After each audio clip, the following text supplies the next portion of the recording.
Question: Messrs. Desai and Company, a trader of plastic toy, had 12,000 toys valued at rupees 3 per toy.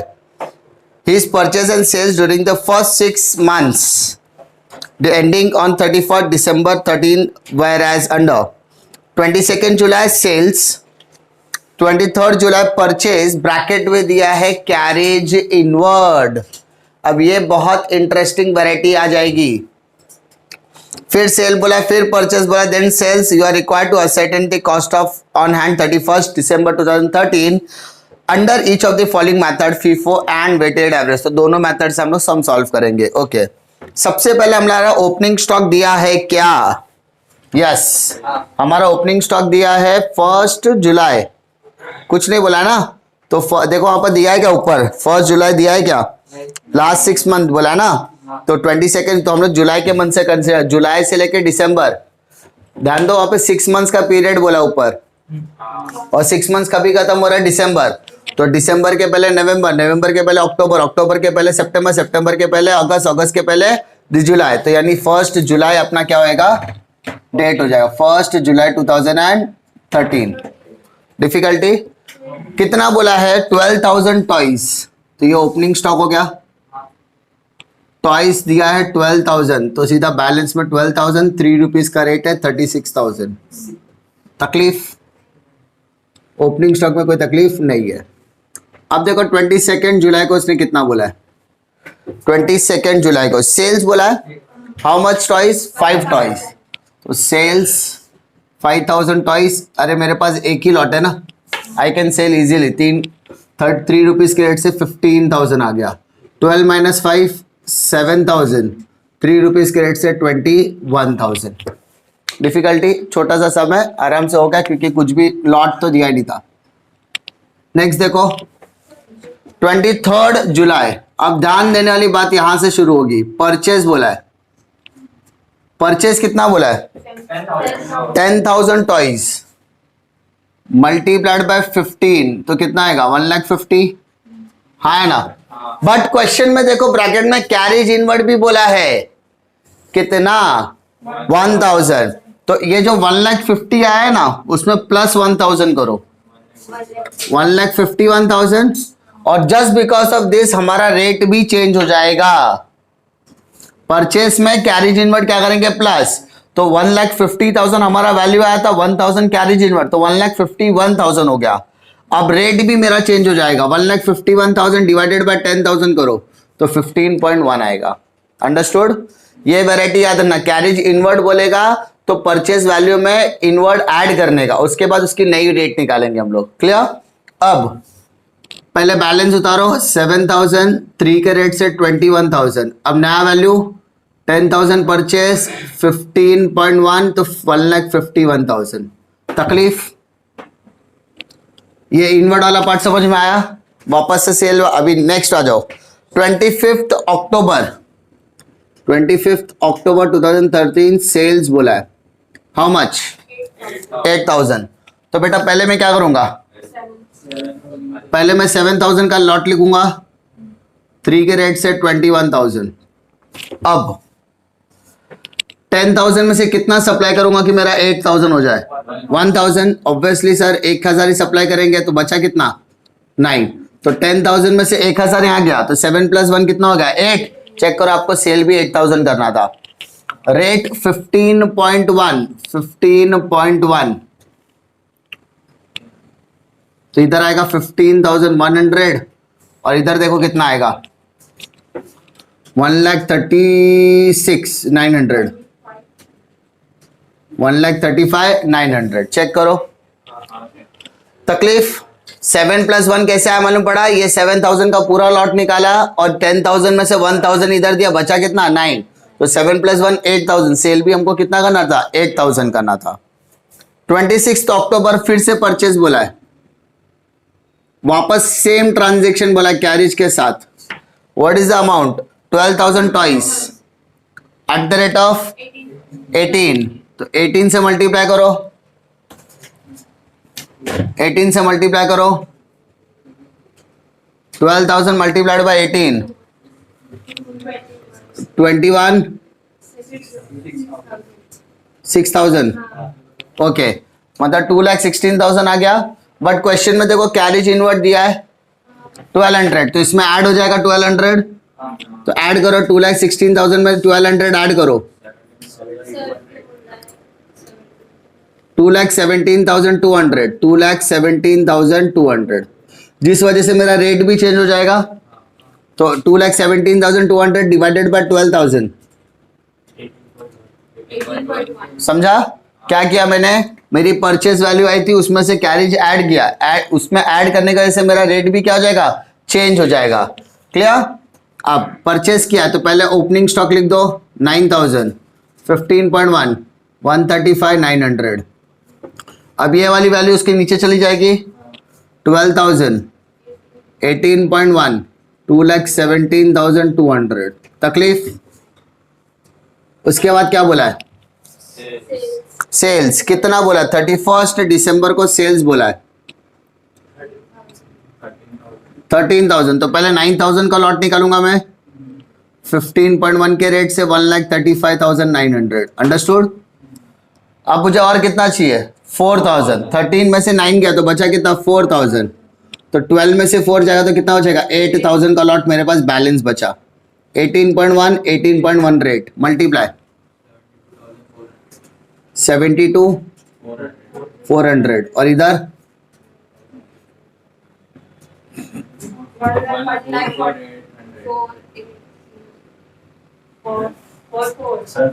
1,44,800। Okay ठीक है। इसके अलावा कुछ बोला है?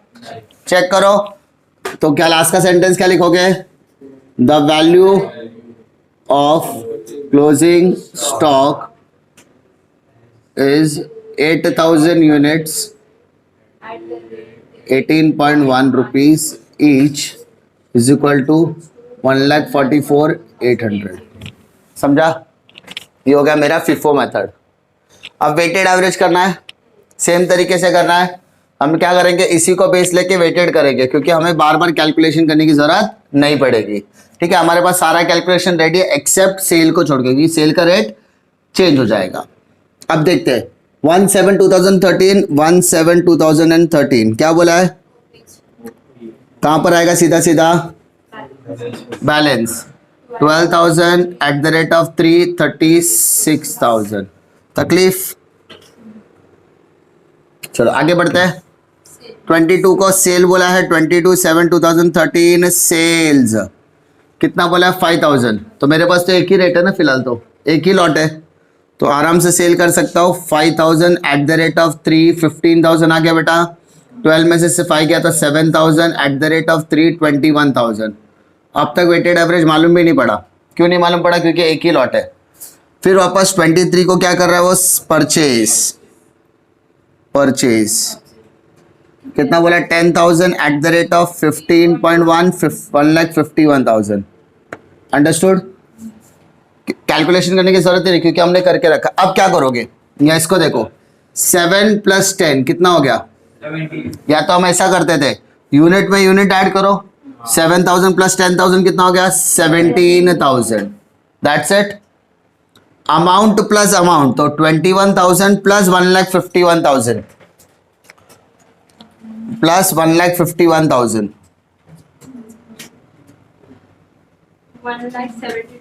1,72,000 डिवाइडेड बाय 17,000 करो, डिवाइडेड बाय 17,000 करो। 10.11 क्या? 10.11 फ्रैक्शंस आते रह रहा है? हाँ तो रहने दो। ठीक है, फ्रैक्शंस क्या आ रहा है? 10.111111 आ रहा है। नहीं सर 117। हाँ तो फ्रैक्शंस वैसे ही रहने दो फिलहाल। 17 आ रहा है ना, तो इधर 17 लिख के छोड़ता हूं मैं, ये फ्रैक्शन रहने दो। 23 के बाद क्या आ रहा है? 25 सेल बोला है। सेल कितना बोला है? सेल 7 + 1 8,000 बोला है। तो हम क्या करेंगे? सीधा का सीधा 8,000 यहां लिखा, कैलकुलेटर में हमारे पास रिकॉर्डेड ऑलरेडी है, हटाने का नहीं, डायरेक्टली मल्टीप्लाई करो 8,000 से, डायरेक्टली मल्टीप्लाई करो 8,000 से। तो अपना आंसर आया था ना 10.1111 जो भी आंसर था, मल्टीप्लाइड बाय 8,000 कितना आएगा? 176. तो उसको राउंड ऑफ करो ना, राउंड ऑफ करो 80,941 941.8 176. 80941 ठीक है। अब थोड़ा सा मेच्योर्ड बनो, पॉइंट के बाद का नंबर 50 पैसे से कम है ना, तो यही लेने का, समझा। पॉइंट के बाद 50 पैसे के नीचे का वैल्यू रहेगा तो 941। अगर यहाँ पे 57 होता, 57.57 होता तो 942 हो जाता था, समझा। फ्रैक्शंस अभी हो, इतना मेरे को नंबर बड़ा बड़ा बताओ मत, अभी मुझे सीधा राउंड ऑफ करके बताने का हमेशा, क्लियर। 941 के बाद पॉइंट क्या रहेगा वो आप लोग देख के राउंड ऑफ करके पहले बताने का। वापस बोलो, 50 पैसे के नीचे रहेगा, 0.5 के नीचे रहेगा तो 80941 ही रहेगा, बट 0.50 के ऊपर रहेगा, 51 52 जो भी रहेगा, तब 942 कर देने का, क्लियर। अब 17,000 माइनस 8,000, 9,000 आया।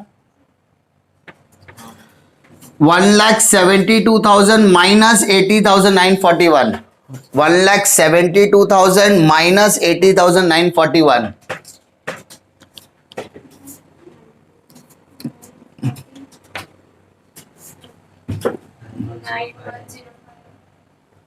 9159 ठीक है।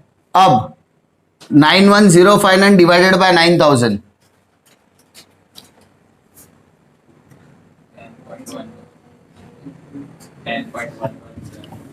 11 तो ठीक है, राउंड ऑफ करके लिख लेना, ठीक है। डिफिकल्टी हाँ है ना, राउंड ऑफ करके लिख लोगे ना, ओके। 25 के बाद 26 को फिर से परचेज बोला है तो 26/10/2013 परचेज, फिर परचेज कितना ला 12,000 at the rate of 18.1, 2,17,200।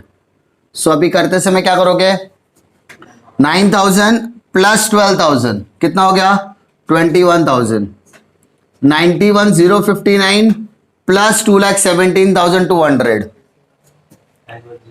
91,059 plus 2,17,200, 3,08,259 divided by 21,000, divided by 21,000, divided by 21,000, 66 नहीं 67. हाँ, तो बाकी का वो राउंड ऑफ कब करेंगे, जब देख लेने का, क्लियर। फिर 31 दिसंबर को वापस सेल बोला है, 31 दिसंबर को सेल्स बोला है, ठीक है। अब सेल्स देखो कितना बोला आपको 13,000 है ना, तो देखो 21 में से 13 गया, बचा कितना 8, हाँ है ना, 8,000 बचा, 8,000। अब क्या करना है, लिखेंगे 14.67, बट कैलकुलेटर में आपका आंसर ऑलरेडी आया है, मल्टीप्लाइड बाय 13,000 करो डायरेक्टली, मल्टीप्लाइड बाय 13,000, 1,90,827, ओके। 21,000 में से 13,000 गया 8,000, 3,08,259 माइनस 1,90,827 कितना आएगा 1,17,432 डिवाइड बाय 8,000 करो, डिवाइड बाय 8,000 14.67। तो लास्ट का स्टेटमेंट लिखना पड़ेगा, क्या स्टेटमेंट रहेगा, the value of closing stock is 8,000 units at the rate 14.67 each is equal to 1,17,432. That's it.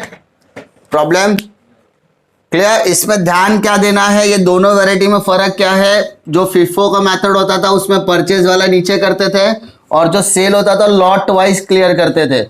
यहाँ पर परचेज करते समय यूनिट में यूनिट को प्लस करने का, और सेल करते समय यूनिट में यूनिट को माइनस करने का। और जो रेट निकालते थे वो रेट कैसे निकालना है, अमाउंट डिवाइडेड बाय यूनिट करके आपको रेट निकालना है। अगला ट्रांजेक्शन अगर सेल है तो वो सेल के साथ डायरेक्टली मल्टीप्लाइड करना है। लिखने के लिए हम 1 या 2 डिजिट ही लिखेंगे, लेकिन जब कैलकुलेशन का टाइम आएगा तो कैलकुलेटर की जो वैल्यू रहेगी उसी से आपको क्या करना है, मल्टीप्लाई करना है। क्लियर? तब जाके अपना पूरा आंसर जो आएगा वो एग्जैक्ट फ्रैक्शन के हिसाब से आएगा। अंडरस्टूड?